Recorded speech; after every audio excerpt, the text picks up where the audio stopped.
Hello there, Micknox here, and today I'm going to quickly show you 5 tips and tricks when it comes to making amigurumi. This is directed towards beginners, but even experienced crocheters may find this video useful. So let's begin.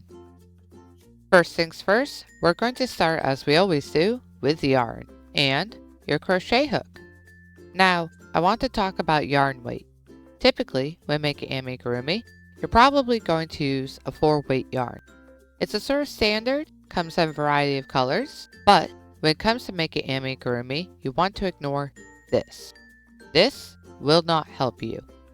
Instead, when making amigurumi, I suggest using a hook that's 0.5 millimeters smaller than your weight yarn. I have a 4-weight yarn. I use a 3.5 millimeter hook. This I think gives you the best results because it pulls your stitches closer together. You can even use a smaller hook if you want, like a 3.25. My general rule is to use 1.5 millimeters smaller. I guarantee you'll definitely see a difference. I'll be using this ball as an example to show you 4 tips and tricks from here. Most of the time when you're making amigurumi, you're starting off with a magic circle and making round shapes. In most projects, you'll be doing more than simply making a ball shape, but this is a good place to start. So the first thing I'm going to do is I'm going to make a magic circle of 6 single crochet. 6 tends to be a bit of a standard, and I'm going to increase my magic circle from 6 to 18.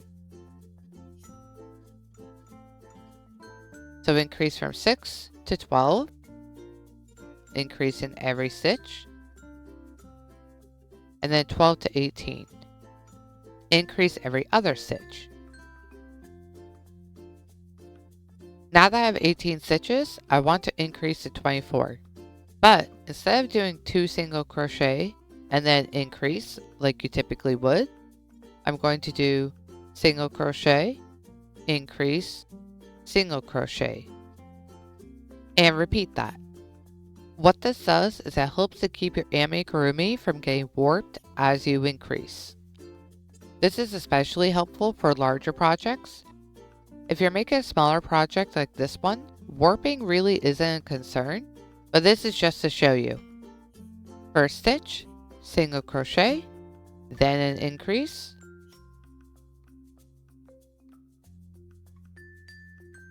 then another single crochet. Make sure to keep track of your stitch count as you proceed. There's the 4th stitch, and then the 5th is an increase.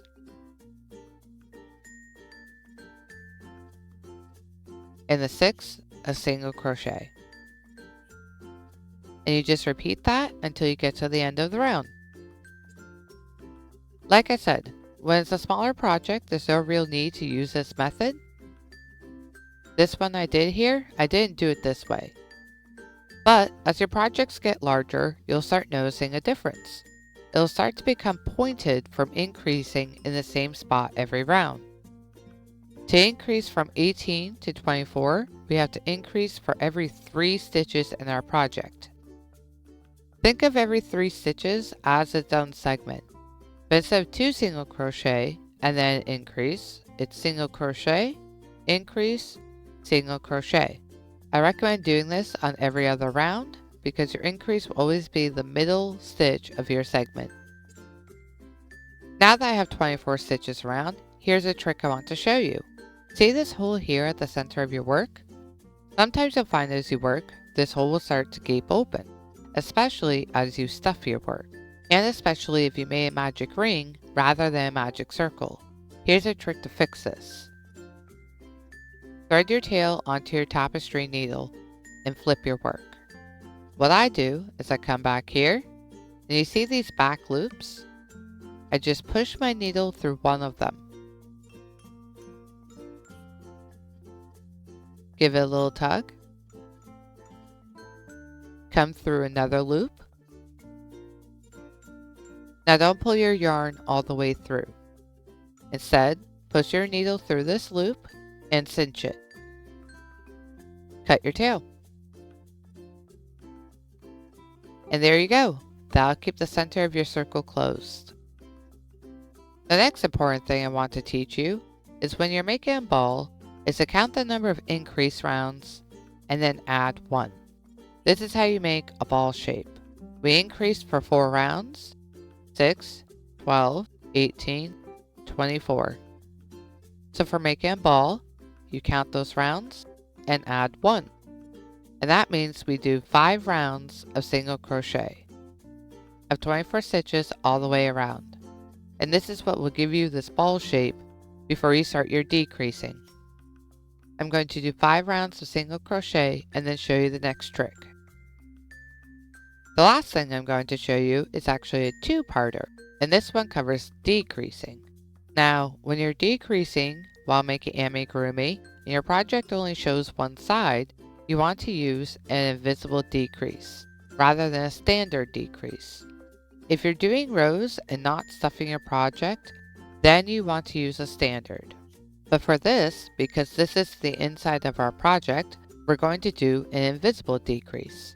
And I'll show you the difference between a standard and invisible. First, I'll do a standard decrease.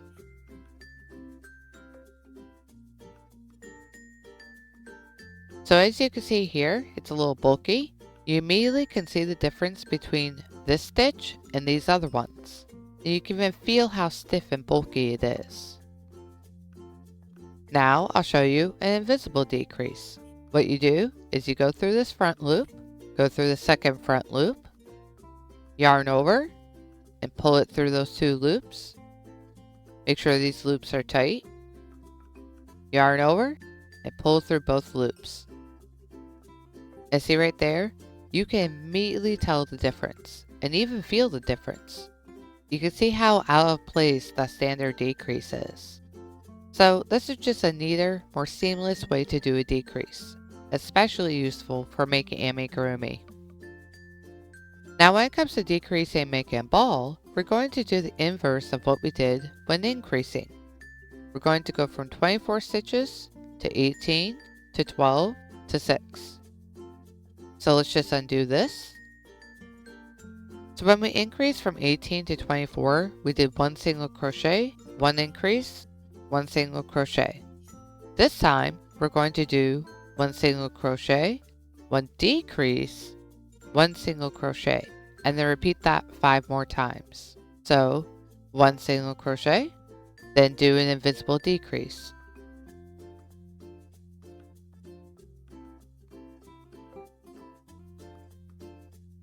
And another single crochet.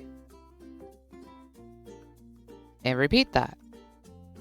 So again, single crochet, invisible decrease, so go through those front loops, and a single crochet. And do that till the end of your round.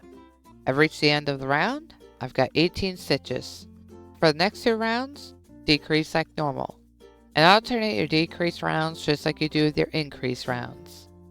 Like I said, I always found it easier to do it on the odd rounds as you're decreasing in the middle of your segment. But that's it. That's my last trick for you. By the end, you should have a ball that looks like this. And there it is. That's the end of the tutorial. This is my beginner 5 tips and tricks. If people are interested, I'll do more videos like this. As I said, circular shapes are the foundation of amigurumi, and these little tips should help you with that. I guarantee you'll start noticing a difference if you're using these tricks. And don't forget to like, subscribe, share, and I'll see you soon.